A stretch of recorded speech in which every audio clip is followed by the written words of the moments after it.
ন্যূনতম সংস্কার করে অন্তর্বর্তী সরকার দ্রুত জাতীয় নির্বাচনের পথে হাঁটবে বলে আশাবাদ ব্যক্ত করেছেন বিএনপি মহাসচিব মির্জা ফখরুল ইসলাম আলমগীর।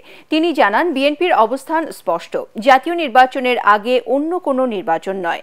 জাতীয় ঐক্যমত্য কমিশনের সাথে বৈঠক শেষে তিনি এসব কথা বলেন। এদিকে জামাতের কেন্দ্রীয় নায়েবে আমির জানান, চূড়ান্ত সংস্কারের পর নির্বাচন চায় জামাত, তবে আগে স্থানীয় নির্বাচন চায় নাগরিক কমিটি। কামরুজ্জামান রাজীবের রিপোর্ট।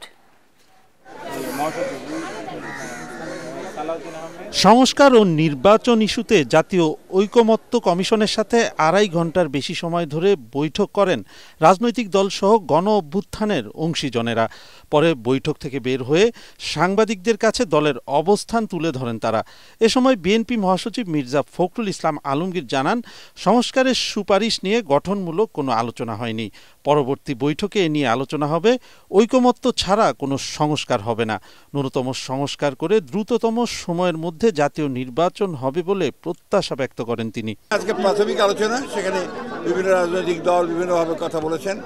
আমরা আশা করব যে খুব দ্রুত এই সংস্কারের যে ন্যূনতম ঐক্যমত্য তৈরি হবে সেটার উপর ভিত্তি করে অতি দ্রুত জাতীয় নির্বাচন অনুষ্ঠিত হবে, এটাই আমাদের প্রত্যাশা। যে আমরা বলেছি যে জাতীয় সংসদের নির্বাচন সবার আগে হতে হবে, তারপরে আপনার স্থানীয় সরকার। পরে জামায়াতে ইসলামের কেন্দ্রীয় নায়েবে আমির আব্দুল্লাহ তাহের জানান, অন্তর্বর্তী সরকারের সব ইতিবাচক উদ্যোগকে জামায়াত স্বাগত জানাবে। চূড়ান্ত সংস্কারের পর নির্বাচন চায় দলটি। এই সংস্কার কমিশনের চূড়ান্ত সিদ্ধান্তগুলো পৌঁছার পরে যথাশীঘ্র সম্ভব যাতে নির্বাচন অনুষ্ঠিত হয় সেই প্রস্তুতি গ্রহণ করার জন্য আজকে মূলত এটা ছিল জিস্ট অফ দি ডিসকাশন। আর ডিটেলসটা ওনারা আমাদেরকে বই দিবেন, সেটা পর্যালোচনা করে আমরা জামাত ইসলামী এবং ওই যে টিম আছে সরকারের, তার সাথে আলাদা বৈঠক হবে, মত বিনিময় হবে এবং সেখানেই আমরা আমাদের মূল সিদ্ধান্ত এবং আলোচনা জানাবো। জাতীয় নাগরিক কমিটি ও বৈষম্য বিরোধী ছাত্র প্রতিনিধিরা জানান, গণহত্যাকারী আওয়ামী লীগের বিচার দৃশ্যমান হতে হবে।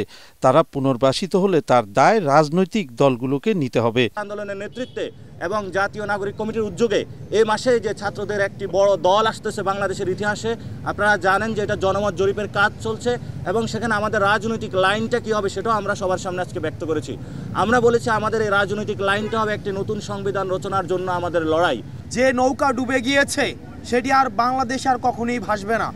আওয়ামী লীগ এটার চ্যাপ্টার এন্ড, অর্থাৎ 5ই আগস্ট ছাত্র নাগরিক সিদ্ধান্ত দিয়ে দিয়েছে যে আওয়ামী লীগ বাংলাদেশ পরবর্তী বাংলাদেশ একটি অপ্রাসঙ্গিক। আমরা আহ্বান জানিয়েছি যেন সরকার উদ্যোগ নিয়ে আইনি প্রক্রিয়ায় যেন আওয়ামী লীগকে নিষিদ্ধ করে। আমরা প্রত্যক্ষ এবং পরোক্ষ কোনো ধরনের নেগোসিয়েশনের চিহ্ন দেখতে চাই না। যারা দোষী, যারা খুনিদের দোষর, তারা যেই দলের যেই মতেরই হোক না কেন তাদের শাস্তি হতে হবে। নতুন সংবিধান ও আগে স্থানীয় নির্বাচনের পক্ষে মত দেন ছাত্র প্রতিনিধিরা। আলোচনা হতে পারে। কামরুজ্জামান রাজীব, এটিএন বাংলা, ঢাকা।